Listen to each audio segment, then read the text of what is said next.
সারাদিন শুধু বৃষ্টি আর বৃষ্টি, না পারছি বাড়ি থেকে বেরোতে, না পারছি জামা কাপড় কেচে মেলতে। তোমরাই বলো সারাদিন কি ঘরে বসে থাকা যায়? ধুর। হেই, দিস ইজ আন্নিশা, আবার নিয়ে চলে এসেছি একটা মিনি ব্লগ, তাই শেষ অবধি কিন্তু দেখতে থাক। ভুল করে সেদিন ঘুম থেকে উঠে পড়েছিলাম, তারপর তো স্টিফেনের সাথে খেলে ছাতা নিয়ে বেরিয়ে পড়েছি, দেখছি এই রকম বৃষ্টি। তারপর একটুখানি কেক খেয়ে নিলাম, দেখতেই পাচ্ছ, love bite, it's my favourite. আচ্ছা, দোকানের কাকিমা কাকুকে কি বলবে, ওই মেয়েটা লাভ বাইট চাইছে? যাই হোক, তারপর বাড়িতে এসে একটু ব্লিঙ্কিট করলাম, কারণ কি প্রচুর বৃষ্টি পড়ছিল আর আমি আর যাইনি, আমার ল্যাদ লাগছিল, তাই ফার্স্ট টাইম ব্লিঙ্কিট থেকে আমি চিকেন অর্ডার করলাম।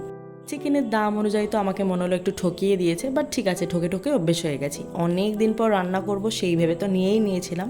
তারপর ভালো মতন লাঞ্চ করলাম। ও, কাকিমা তো দিয়েছিল আমাকে ইলিশ মাছ, যেটা আমি একদমই মিস করতে পছন্দ করি না। তারপরে বিকেলবেলা রেডি হয়ে বেরিয়ে গেলাম চার্চের জন্য। যারা সোদপুরে আশেপাশে থাকো বা সোদপুরে থাকো, আমি বলবো আমার ভিডিওটা যদি দেখতে পাচ্ছ, একবার হলো সোদপুরে এই চার্চে ভিজিট করো, কারণ প্রত্যেকটা মানুষের আলাদা আলাদা স্ট্রাগল, আর আমরা সত্যিই জানি না কে কীরকমভাবে দিন কাটাচ্ছে।